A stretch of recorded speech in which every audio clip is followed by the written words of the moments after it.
Do you wonder if others are dealing with the same project management challenges as you? Not sure where to turn for Do you wonder if others are dealing with the same project management challenges as you? Not sure where to turn for guidance and leadership? Office hours are in session as we discuss project management and PMOs with global leaders, hearing their story and learning their secrets to success.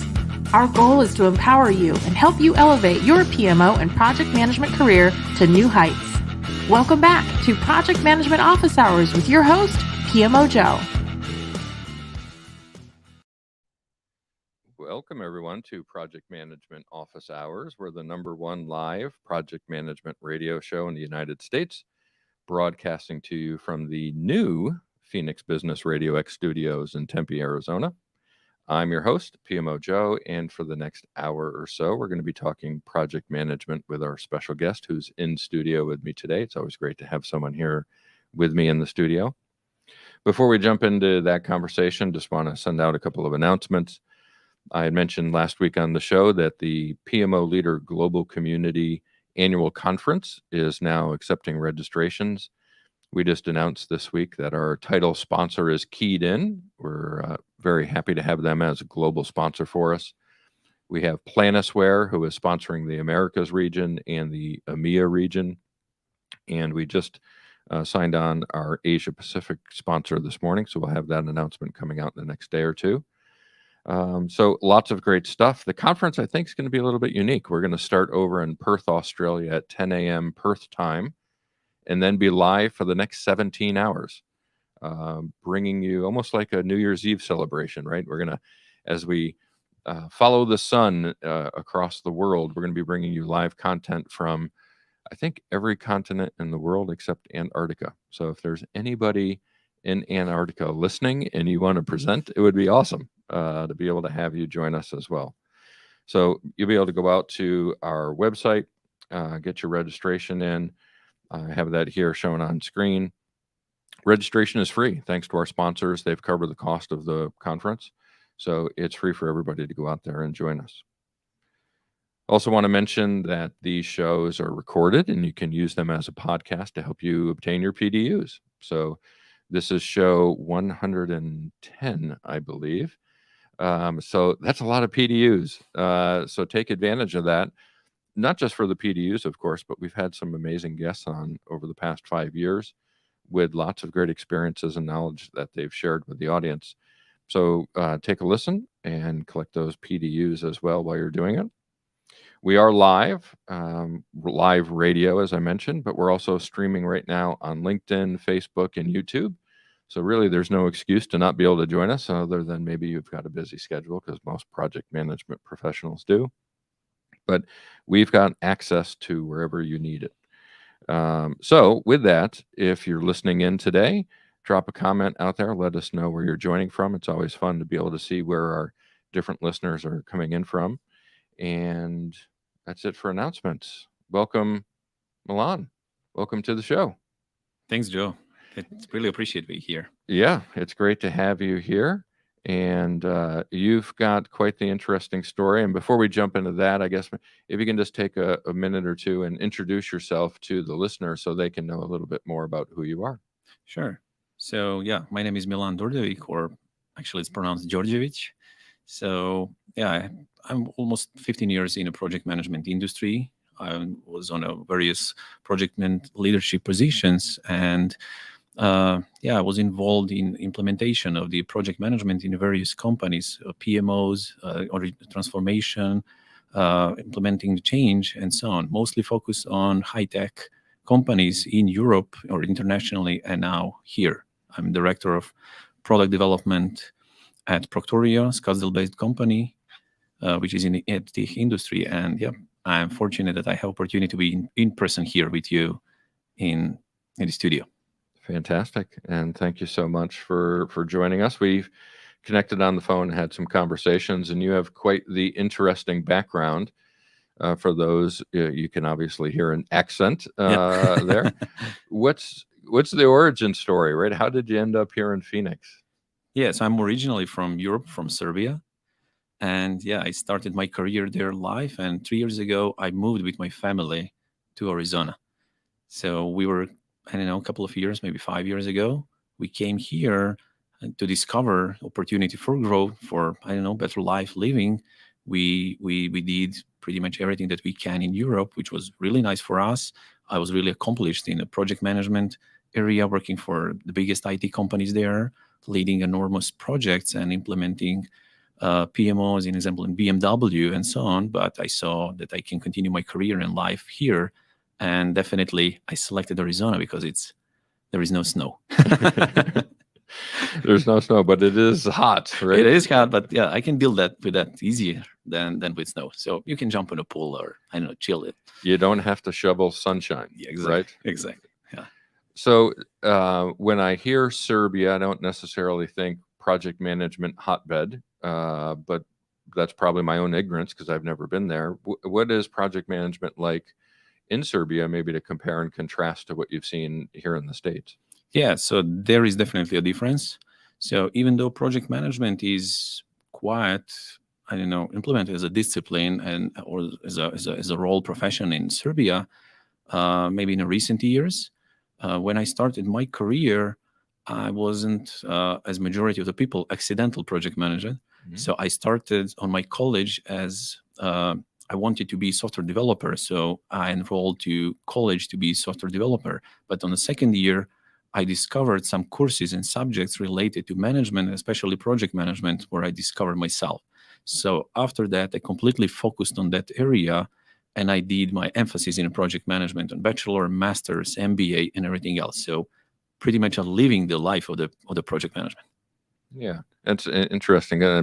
I'm speaking September 12th here at ASU to a group of engineering students, right? Not related to project management, but they have to do senior projects. Yeah. So we're trying to help them have a project mindset while they're doing their work. And interesting that's kind of how you flipped over to join the profession.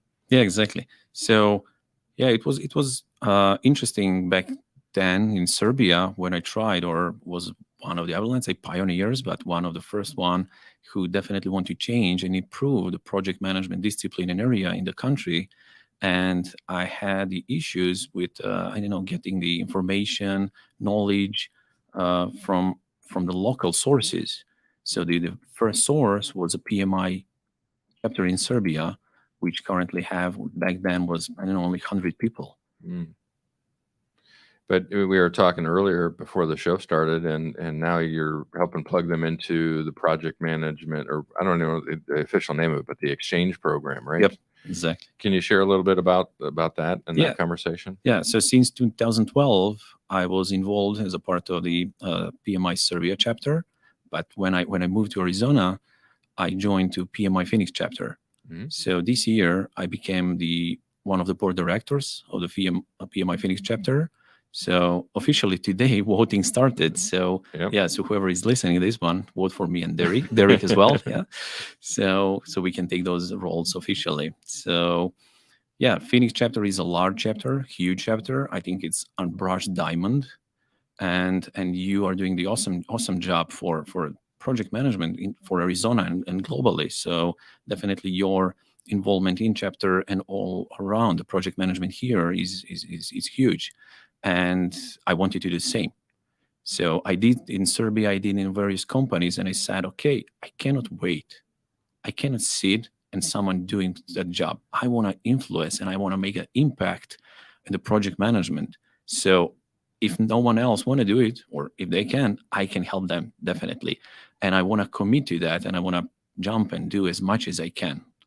So this is something that I joined there, started to cover some roles as a VP for the membership. And also I didn't forget my original chapter or my origins. So today we had a presentation of the exchange meetings between PMI Phoenix chapter and PMI Serbia chapter. And we would like to put that one on some, higher level to include them in the official collaboration between chapters that you initiated a few years ago. Is that right? And I think that's up to over 20 different chapters now, right? 24, I think.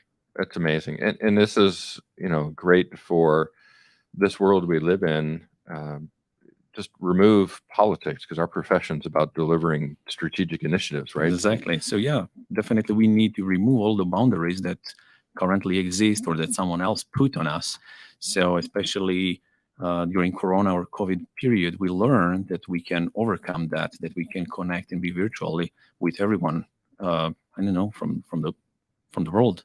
Yeah. And again, that's, I mentioned the PMO Leader Global Conference. That's the same concept, right? It's a truly global community that's based on how do we exchange information and share information to help our profession be Exactly. better, right? I mean, Yeah. it's that concept. COVID's been horrible, obviously, but there's been some benefit, right? If you seek out, you can find the good in anything, right? Exactly.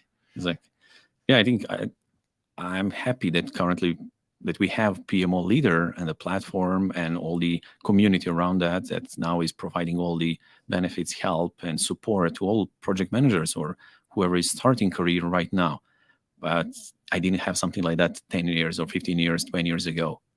So I'm glad that someone started doing that right now. And definitely we all need to support our community, our people, and new generations that are coming.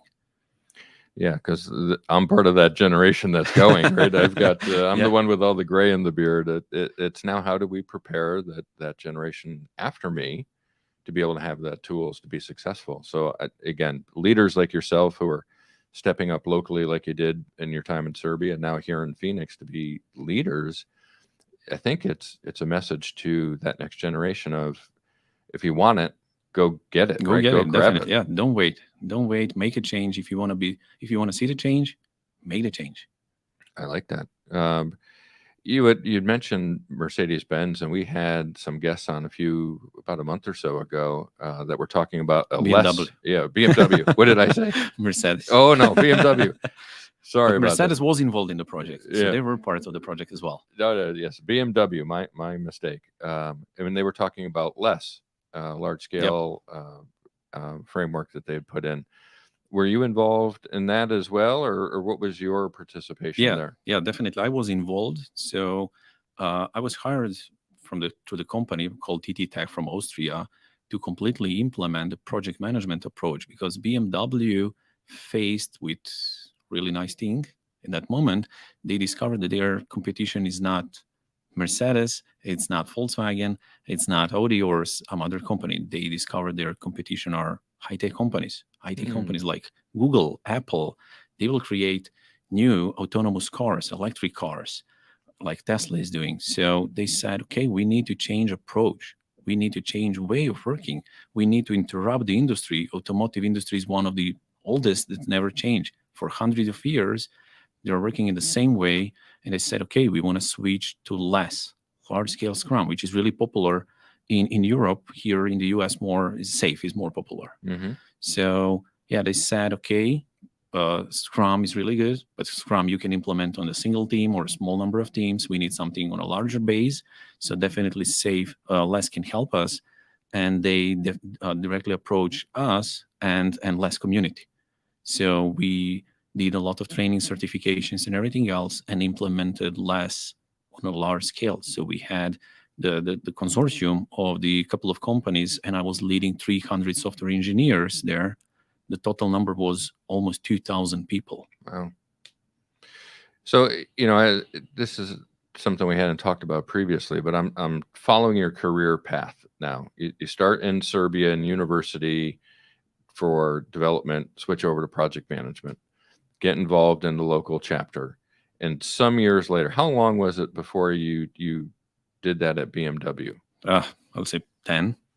So, and the reason I say that is for people listening, right, who are earlier in your career and you're thinking about, we're going, 10 years is not a long time, especially at the beginning of your career. You went from, I didn't even know anything about project management to now at an international global brand leader in its industry in implementation of a brand new process to be able to do things differently in 10 years. Yep. I appreciate that sentence I said. Right. That's pretty amazing. It is. I mean, think about that for a second, really, what can you accomplish in 10 years from where you are today, right? For people who are listening to, mark your time today and go forward 10 years. Where do you want to be doing? Where do you want to be? And what do you want to be doing? And you can do that, right? No, definitely. That can be done, but definitely discipline, perseverance, and putting the time and effort in something is crucial. So those 10 years, someone can compact maybe in a 5 if they're doing that 20 hours a day. But you need to have opportunity to implement knowledge or those, I don't know, skills, so you can sharpen the skills. So you need to. I was never afraid of doing some project or taking the project or jumping into something that I didn't know. I was learning by doing. In the meanwhile, every night I was reading about that. I was enrolling myself currently in parallel with my family. I have 3 kids. One was born a month ago, so Yeah. 1st of August. Today's first month. So, yeah, I have family, and I'm currently enrolled in my 3rd master's. All 3 were in one or the another way related to project management. So I was getting that knowledge in the meanwhile while I was working during day and implementing whatever I learned during night. And I was trying to implementing, and there were funny stories about that, how I tried to implement Scrum for the first time and everything else. So that didn't pass well.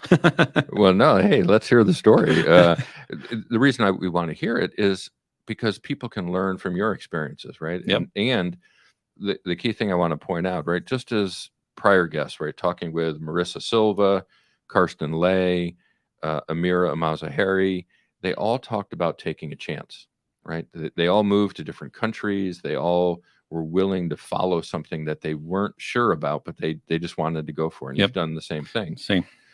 So having the courage to take a chance on something, like maybe failing on the first time you implement Scrum. Yeah. So what was that story like? Yeah, so the failing is definitely something that every one of us, I don't know, get some time or be in that position sometime.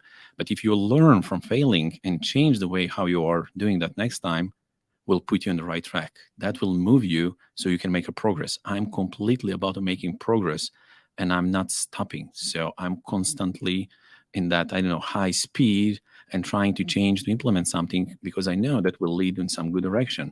And of course, all of us fail, but we need to fail fast, and we need to change fast. So yeah, the Scrum thing, I was reading about that. It was 2009 or 10 when I tried first time implementing Scrum in one startup. So I got really good training from Ericsson in Finland, and from one trainer from Finland. So I said, okay, tomorrow I will use all this knowledge, go to the company and try to convince them and implement this tomorrow. No, it was not like that. So I called everyone in the company. So it was startup, I don't know, maybe 30, 40, 50 people in the company.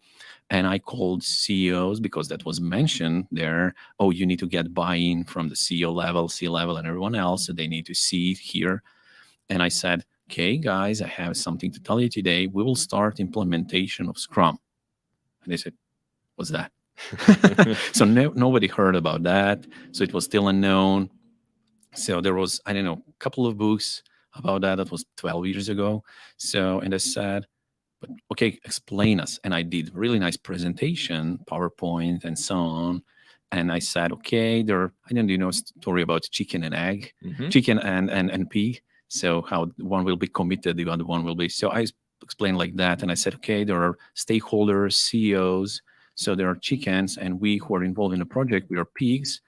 So they will, I don't know, drop the egg and they will leave, but we are pigs. We need to be committed. So part of us will stay there and be, I don't know, completely involved in the project. So ham and eggs. So let's make ham and eggs from the, and I explained the roles.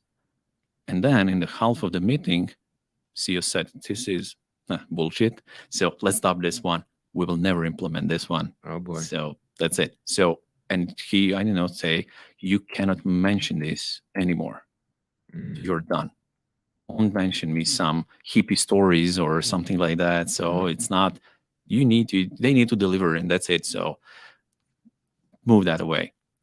So me being me, didn't want to listen, or I listened, but after some time, I took different approach. So I started implementing one by one technique and using one by one tool. So I started with a small team. I started with one project, and I said, okay, guys, let's meet every morning. Let's do sync. Let's see I don't know if you have an issue, what you did yesterday, what you plan to do tomorrow, and so on. So they said, okay, let's do it. And we started. So one by one change and on a small door, I started implementing. And after some time, results were there. And they saw those results and said, whoa, really good. So yeah, but nobody noticed that change. Mm-hmm. And we had results. We delivered whatever we planned to deliver. We implemented some processes, but they were not aware. So in the end, maybe after 6 months, a year, I told them, hey guys, you see what we do now and every Friday or every second Friday, what we do on Wednesdays, how we do decompose those items, do grooming, do implementation, have those meetings when I'm asking you to do this. Those are the things that I explained. Remember in that presentation 1 year ago? Those are the things. I said, whoa, but this is completely different. Then we didn't understand that because my approach was not appropriate. Yeah. So I didn't jump in a way how it should be, but I learned during time. So later, with some other techniques, tools, methodologies, because I tried later to get the knowledge from all other methodologies and approaches.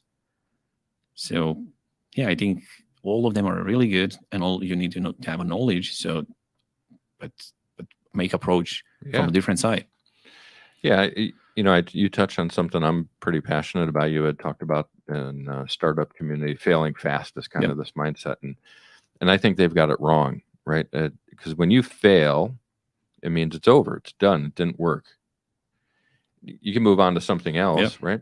But I say it's not. We learn fast. Learn fast, exactly. And in the story you just shared, right, you learned fast that the approach you were doing wasn't going to work, and you took a different approach. You didn't fail. You actually succeeded. Yeah. So this mindset of failure, if you go in thinking we're going to fail fast, you've already lost, right? It's a defeatist mindset. If we go in and say, I'm going to learn fast, and we're still going to come out in the end, even if your organization doesn't succeed, if it doesn't play out the way you want it to, because so many startups don't, you still learn from that and you take it into your next experience. Yeah, experience, and you will not do in the same time next time. Yeah. So that's why I'm a learn fast guy, not a fail fast guy, right? We all have enough challenges in our world. We don't have to be thinking about failure. But I love that. I love the story component of that because it's a real world scenario, right? As a consulting firm, the PMO squad has gone in and we've shared with clients, hey, this is the approach we think you should take. And they've said, well, I don't think we really want to go that path. Yeah.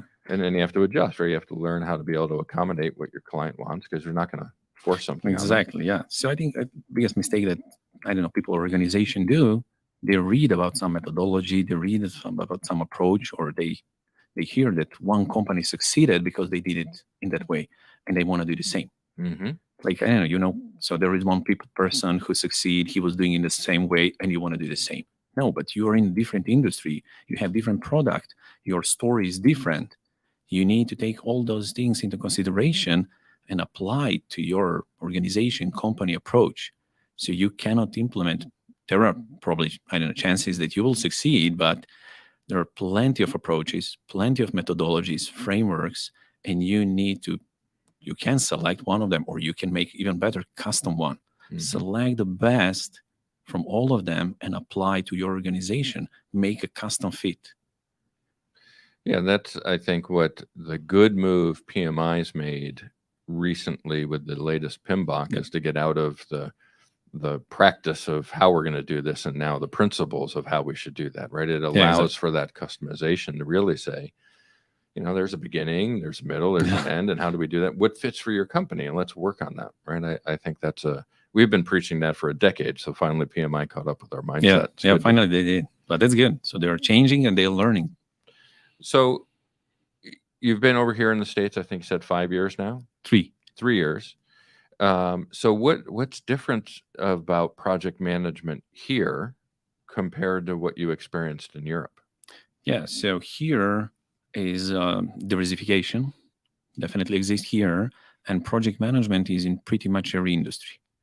So you have in project management in government, you have project management in healthcare here, in insurance, in IT, on all kind of, companies, industries, organizations. In Serbia or generally in Europe, it's not like that. It's mostly focused on IT and construction. So you can choose one of the other. and really small, there are certain, efforts to implement the project management in some other industries, which is not, completely implemented. Yeah. And this, again, I'll plug the PMO Leader Conference, right? We're going to have several speakers from Europe and the Middle East and Africa in there as well. And they're going to be talking about those experiences, right? So to learn, because listen, I think doing a good job here locally within the US, but we've never worked in Europe. We've never worked in Asia. And I can learn from those regions just as much as they could learn from me. So now having that opportunity, she talked about with the boundaries broken down, let's listen to those voices. Let's hear how they practice project management in Europe and Asia and Africa and around the world and learn from them just as we try to teach them what we know. Yeah, exactly. So I think that exchange need to exist. The project management as a project management from the, pharaohs building those pyramids and everything else, like explained in the book, started 1,000 years ago, but as a discipline started in the 60s. And there are a lot of, books and subjects and courses and everything else explaining the project management, but it's not spread equally in every part of the world. It's not shared. Or, in example, in Serbia, especially in the IT industry, Scrum Agile is really popular. It's much more popular than here. Okay. So pretty much every single company want to have Scrum Masters, want to implement Agile, and everybody's talking about the Agile. Agile conferences are every single month, but there is no such a thing for some other industries. So the other industries are, I will say, suffering. They need to know what techniques they can use, approaches, frameworks, so they can implement and improve their businesses, because that's the ultimate idea. All of them need to deliver something, because that's the purpose of the project management, right? Absolutely. Yeah. Delivery of some strategic initiative. Absolutely. Exactly. So how do you, I guess the exchange program maybe is the answer to this, but I was going to say, how do we work with these other regions around the world to try to kind of lift, right? Rising tide lifts all boats. So how do we help lift project management around the world, coming from someone who's far more world versed than I am? Yeah. So, no, definitely PMI can be one of the ways. Definitely PMI is everywhere. So PMI has 300 chapters, and it's pretty much in every state. But PMI, through the local chapters, is doing that for years, and they did to the certain point. But I think we should not align, or should not stay there with only them being the one who will be implementing something, so we can take the actions in the other way. So PMO Leader is a great opportunity that should be spread to pretty much every country, every state, or every region. And I think definitely sharing knowledge, approaches, and having more people involved in the community, sharing their experiences, troubles. So because we are all facing with the same things, we are all, telling the same story. Whether, and I think what is currently happening, what I see, is that we have, I hope I will not offend anyone, but we have those different methodologies, different approaches, like a different, I would say, churches or different religions, and they're all against each other. So we need to be the glue there, and to make them work together, because in the end, we want the same thing, which is delivery. So we all working on a project which has, as you said, beginning and start. We have some scope, what we want to deliver, with a certain quality, with a certain resources, and certain constraints that we need to jungle. But different methodologies, different frameworks are just explaining from the different perspective. We're all saying about or speaking about the same thing, but the perspective is from this angle or from this angle. And we need to be the one, or we need to somehow connect all those dots, and to, be the peacemaker between all those religions, I will say, which are currently, everywhere in the world. Yeah, it's, when you think about it, their Agile and waterfall didn't exist when the Great Pyramids were built. Yep. And somehow they still built them. Exactly. Right? So labels, I think, are just horrible. Yeah. Right? If we just call it delivery, and there's different techniques that you can use to do that, we don't have to buy in. My company is only Agile. My company is only waterfall. Well, Why? Yeah. I don't understand that mindset. And I think the rigidity that comes associated with that is actually a limiting factor Exactly. for organizations. Exactly. So I was facing with those things. I know on the conferences, in the conversation, or implementing, we want to be agile. We want to implement agile methodology only. Or if I'm speaking up in front of the PMI or I don't know, traditional discipline, they'll say, "Oh, you're a traditionalist. You are thinking about a PMI. You have, closed mindset. We are agile. We are open for everything." I said, "We are saying about the same thing." So I said, because my first certification was by International Project Management Association, which is popular in Europe as well. And after that, I said, okay, I want to understand the other perspective. So I did PMI certification and PMP. And then there was a third side, which was agile. And I said, okay, let me get that knowledge so I can understand completely what you are talking about, and we can be on the same side. And I said, okay, I will do my certification in Scrum as a product owner as well, and all kind of certification that exists. Then those skilled methodologies came, or frameworks, and I said, okay, let me do less, let me do safe.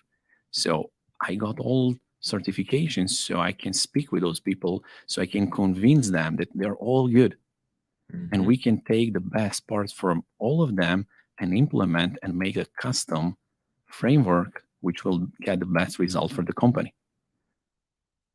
How many certifications do you have?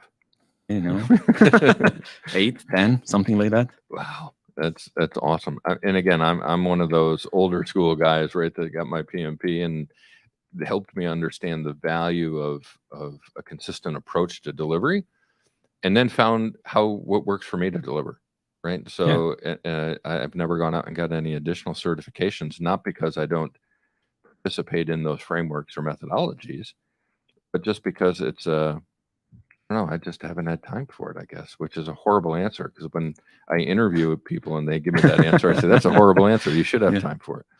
But I'm impressed by you. Rami Kabni is another guy that that has so many certifications, and he cannot put on LinkedIn. I don't know. He cannot his name and all certifications in the next to the names. It's huge. Yeah, I know. Yeah.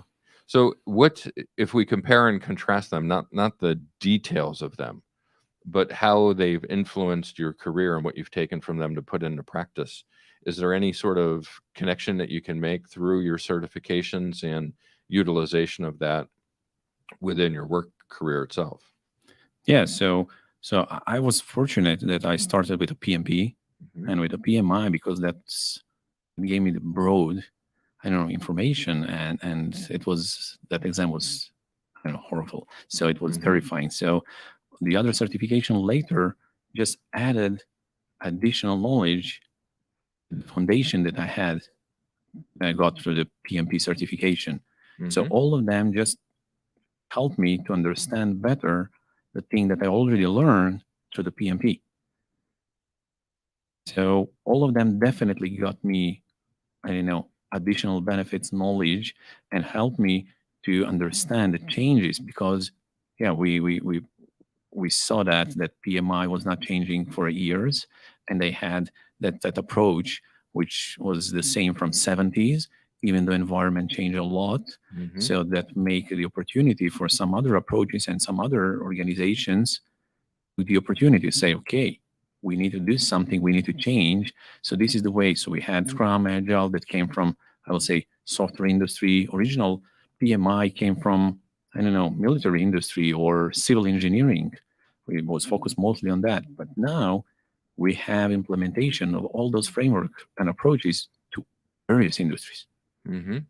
So definitely changing something.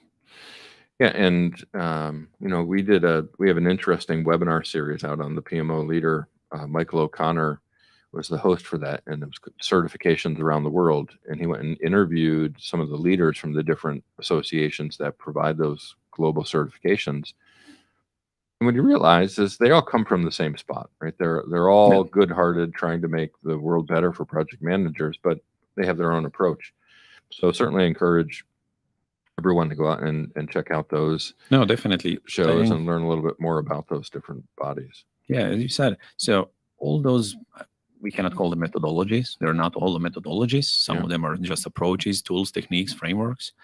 So they all give you certain knowledge, but some of those you can implement on a small team level or a little bit bigger group or in the whole organizational level. Mhm. So that's something that PMI had as a program or portfolio, but now SAFE is doing on the whole organization. Mhm. So yeah, there are different thoughts. Oh, SAFE is changing names and doing some weird things, but put that one on the side. Put the roles and everything else on the side and take what you can grab from that one and what you can implement. Because now we are in the I don't know, fifth technology industry, on the turn point of the fifth technology industry where everything is changing. So we need to change ourselves. We need to change our processes if we want to thrive, if we want to implement and produce, I don't know, really good products, which will be interesting and which will be on the market really fast. So we need to be, I will say, agile in certain way, and we need to implement that through the whole organization. If the whole organization is not aligned, then there is no sense. So you mentioned there this new technology kind of revolution or Yeah. fifth generation that we're heading into, and AI is certainly Yep. a part of that. Every year, usually around November, December time, people start coming out with, here's my predictions of what's going to change in project management next year. And for the past 5+ years, people have said AI is going to take over project management. And then I write the counter argument and I say, I've been hearing this forever, not this year. Yeah. Maybe in the future, but not this year. What's your thoughts on AI and project management? Or not mean thoughts, but how about your experiences? No, definitely. I think AI is already here, but in a certain way. So I recently wrote an article on Forbes. So it's related to AI decision making in the organization and project management. Yeah, whoever is willing can read that one. And there are 3 distinguished groups of the AI implementation. So the first one is assisted AI. So assisted AI means that AI is kind of helping you to generate certain data or to process certain data, which we have right now in the project management. So different kind of calendars, scheduling tools, different kind of cloud-based tools that we are using to process data to help us to get some decision. So to track something. So there are plenty of tools currently using AI in that way. The next step, or the second step of the implementing AI, is augmented AI, which is going to the one more level, which is using machine learning to train certain models and to train action, which is going to happen in the future. So you are not using something just to make some decisions and to help you something to process the data, but you are training a system so they can predict something in the future and they can change based on the new inputs and new data, which currently started happening with some companies, some tools, and providing certain products that can be used. And some of them we can develop by ourselves, which I'm currently doing with my team in the company. We are developing our own CRM, which is smart, which is learning during the time, collecting certain information from the leads and everything else, what we do, and actions that we took. Based on those actions that we took, can help me so I can predict what's going to happen with the project that I will start. Oh, you took those actions on the previous projects, you did this, and that can help you. So can kind of define a trend line or some actions that you should not take. And then we have the next step, which people, when they are speaking about the AI, they mostly think of the completely full automated AI, which are robots. We are still not there. Right. So we are still not there, and definitely will take 5 more years at least, so 10, that we have 20, maybe 30. 20. Yeah, it depends on if you are speaking about those chips that Elon Musk want to implement in the head of the people. So definitely that's something that's going to happen next month. So this is always fascinating for me because I am wholeheartedly supportive of advancing technology to help us improve. And the challenge we see with the PMO squad, right, is we're working with clients and we try to help everybody do better, of course. And we'll say, what systems are you on? And they're like, oh, well, we use Excel. So yeah. Right. It's like, okay, there's so many different solutions out there to collect data. and there's some basic ones like Office products that are out there. How do we get data that's usable by a tool that is able to take in all of the different technologies that we use in our industry? I think that diversity of technology is actually limiting our capability to advance to that next level and to that augmented stage, because there isn't a common data set that any company can go right to. Again, I'm not a technology guy, though you're probably. Yeah, it is. Definitely, that's the issue that we are currently facing with. So how do we, one, do we need to fix that, right? As an industry, should we be thinking more about this? Or is what we do so human driven, right? I think it was Sunil's time during PMI leadership where he came up with the power skills that we have to focus on. And I agree with that. Motivation, negotiation, all of those things are extremely important as a project manager, but those aren't AI driven, right? We're not going to motivate people necessarily with well, I don't want to limit ourselves, because I can think of utilizations where we could motivate people with intelligence that way. Yeah, I think in the future, definitely big changes will happen, but not only in the project management, but all the industries. So pretty much automation, digitalization will take advantage. And we see what happened in the last 10 years. A lot of processes are automated. A lot of people, a lot of roles will be turned off. They will not exist. They will be replaced, not with robots, but they will be replaced with a simple AI, as I explained, which will just do processing of certain data, because there are no papers anymore. You do not need to sign by your hand. You do not need to go somewhere to take those papers or whatever to grab, to oversee. You can do it virtually now. You have cameras, you have technology to send, you have everything. So there are plenty of organizations using that advantage and automating all those processes and keeping people to be decision makers. So we need to keep, and as you mentioned, to use those skills that computer cannot do. And we need to focus on that side more. Because later, I think the role of the project manager, or all kind of roles in the project management industry, will grow. And definitely, this is I don't know, this is role or industry of the future.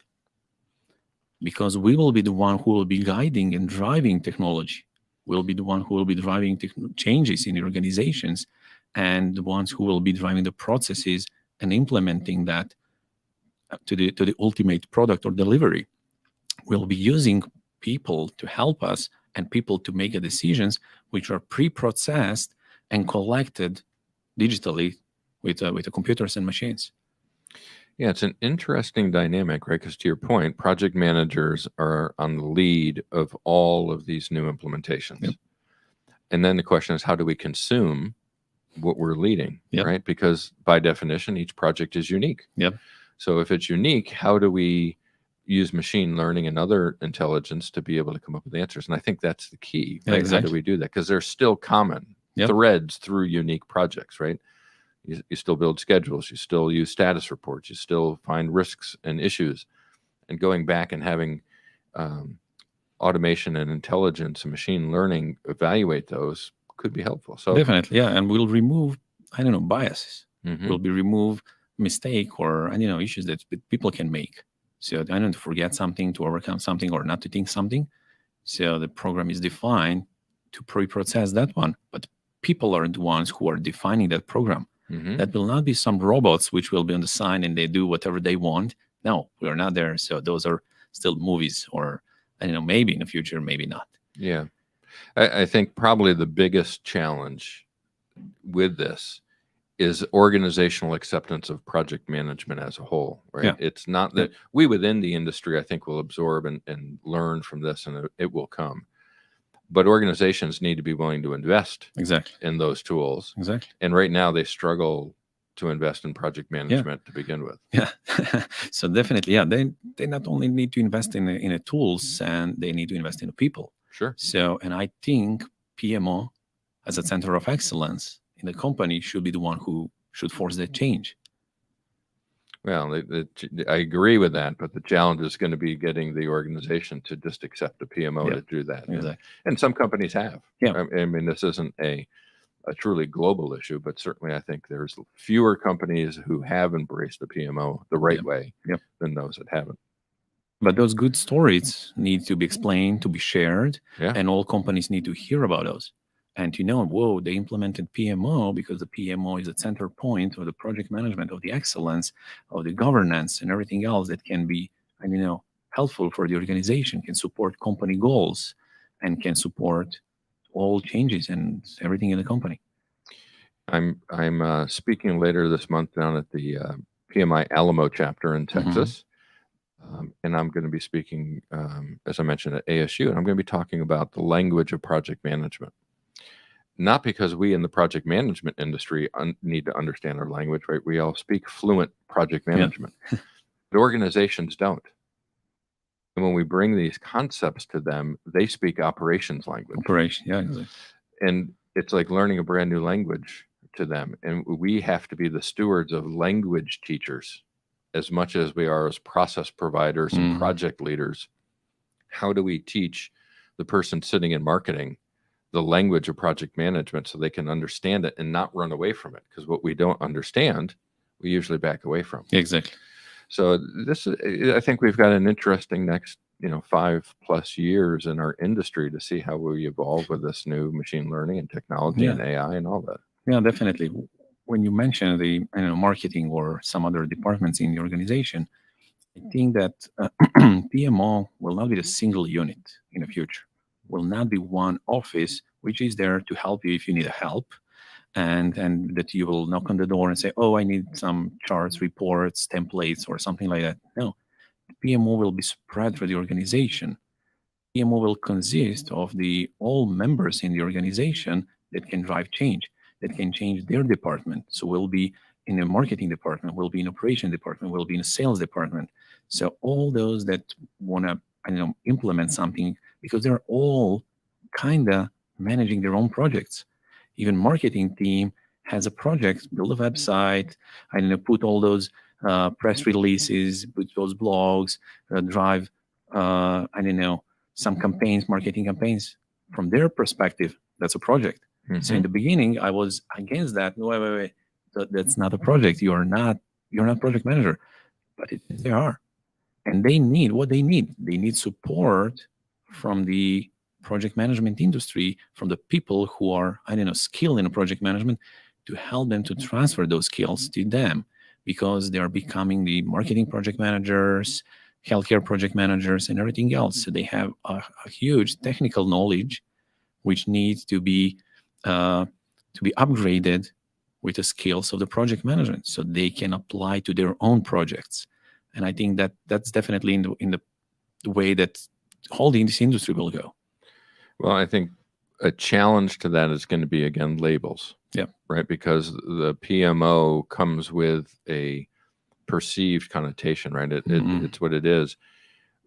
Because everyone runs projects, to your point, right? Exactly. Think of Six Sigma. And Six Sigma went throughout the organization to find ways to remove waste and build efficiency. It didn't have to be just a product you were producing. You can go into marketing and use Six Sigma tools.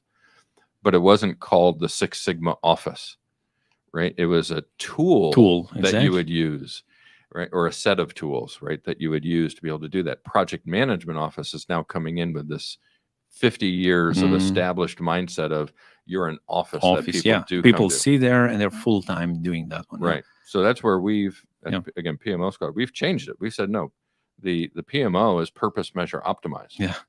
What is the purpose of what you're doing? How do we measure our capability on it? And then how do we optimize it and make it be a tool? Exactly. Because I have the other language for that. I call that center of project excellence. And I think that every organization should be center of project excellence, because each department or every team, they all have some projects and they need to deliver something. So the whole organization should be aligned. All activities should be aligned with the ultimate goals of the organization. And if we are all together through the tribes or something like that, sharing knowledge based on the activity, based on the certain area, we all are kinda center of project excellence, which is vertically and horizontally implemented through organization. What I'd like here is we're not probably too far off in age, but we're certainly probably a generation apart from each other, right? And Yeah. you're coming after me, and you're leading the charge for that next generation that's coming. And you've got fantastic experience and great thought leadership that you have shared with us today. I'd say, what is the message maybe for your generation, right? As you take on new technologies, new principles, new thoughts within our industry, what's the rallying cry, right? Because I think my generation and maybe the one before us, the first generation, was let's get accepted. Yeah. Let's build consistently and get accepted. Well, we're there, right? There's now enough associations, enough companies understand it. So now what do we do with what we have, right? What's the next generation? What's the message for them? I think they need to be open, definitely openness, and they need to be, they need to implement change. So they need to grab whatever is in front of them. They need to have open eyes with the changes happening into the society.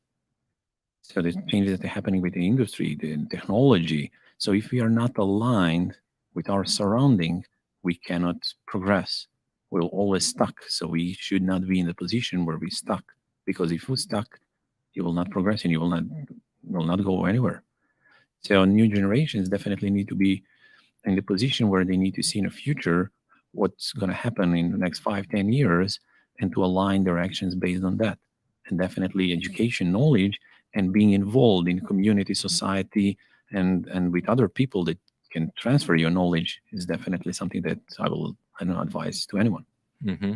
Yeah, and if we think, PMI's got the change makers, obviously organizations like ProSci, Tim Creasy's been on the show as a guest a couple of times, is so focused on change management. Because everything we do, every project leads to change. Yeah. But I also think it's even personal change, right? Willing to take the risk, willing to go to a different country, willing to take on open-minded certifications, so that you can learn different approaches to things. Be willing to volunteer for a chapter and be on a board to be able to lead effort. Be willing to exchange with others around the world globally. That is change because you're getting out of your comfort zone. Exactly. So whenever you get out of the comfort zone, you are improving yourself. Because if you are doing the same thing every day, you will definitely go down. You will not do anything from your life or not make an impact. And if you want to do the best for yourself, for your family, for your community, company, you need to drive the change. So people are usually, definitely by definition, people are avoiding change. Mm-hmm. So they like a change if they're not part of it. Mm-hmm.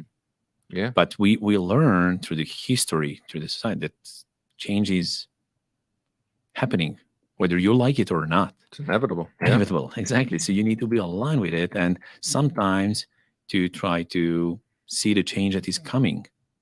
And the biggest opportunity is if you understand the difference, if you can make the change or not. So are you able to influence and make the impact, or not to lose the effort if you are not?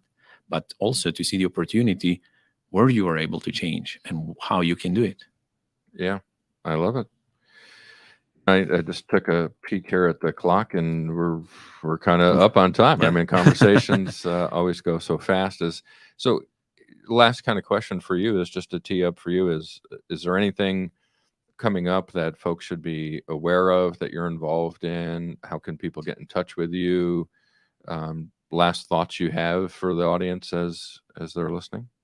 Sure. Yeah. So they can, I have kind of my blog, it's pm.guru. So I'm putting some kind of posts related to project management there.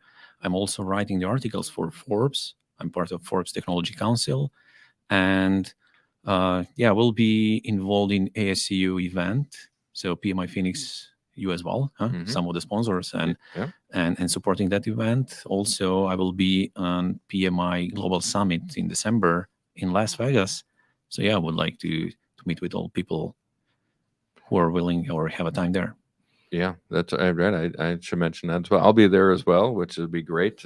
All of the new friends I've made globally, Definitely have over opportunity to meet them there. Yeah, this COVID world, I've met so many people and never had a chance to shake their hand, and it'll be fantastic to be able to be in person with people and to be able to put a body and a face to the name. So I'm really looking forward to that. So Milan, thank you so much for coming on today. Of course, thank you to all of our listeners, because if we don't have listeners, we really don't have a show. Be sure to go out and visit the PMOsquad.com/podcast. That's where all of our shows are kept. But also your favorite podcast platform, right? So it could be Apple Podcasts, Google Play, Spreaker, Spotify, whatever it may be, or Phoenix Business Radio X, of course, has all of these shows saved. We've got a fantastic lineup of guests coming up in the coming months as we wind out the year. We've got just a few more shows left before this year is over. Mate Severa will be joining us. We're going to be having a citizen developer discussion. So if you've been involved in the citizen developer program, I think that'll be an interesting one. We're going to have members of PMI joining one of their partners. TrackVia will be with us. Then we're going to be speaking with members of the PMO Global Alliance Healthcare Strategic Initiative. I think that's going to be a fantastic discussion. We're big supporters of the PMO Global Alliance and all the good they're doing around the world. So this special group that they have focused on healthcare strategy, I think, is going to be a really fun conversation. Sanjeev Augustine will be joining us, and we've got a couple other surprises that we're working on for finishing out the rest of the year. Also, certainly thank you to our sponsors, the PMO Squad and the PMO Leader. The PMO Squad is the premier PMO and project management consulting firm, started in the United States. Of course, I'm a little biased because that's my company, but I think we'll deliver better for you than any other company that does that for you. And then the PMO Leader. I had mentioned earlier, we have our global conference coming up in October. Registration is free, thanks to our partners, Planisware, Keyed In, and others that we'll be announcing shortly. We have an amazing lineup of guests planned for that, and I really encourage everybody to take advantage of that opportunity. So we look forward to you joining us for that. We'll see you in a couple of weeks as we take on our next show. That's it for now. Office hours are closed until next time. I'm PMO Joe, and you've been listening to Project Management Office Hours. Thanks for listening to another episode of Project Management Office Hours with PMO Joe. You're not alone in your project management journey. We're here to help you achieve your goals. Subscribe to Project Management Office Hours on your favorite podcast platform to catch all of our episodes and hear industry leaders share their story and secrets to success.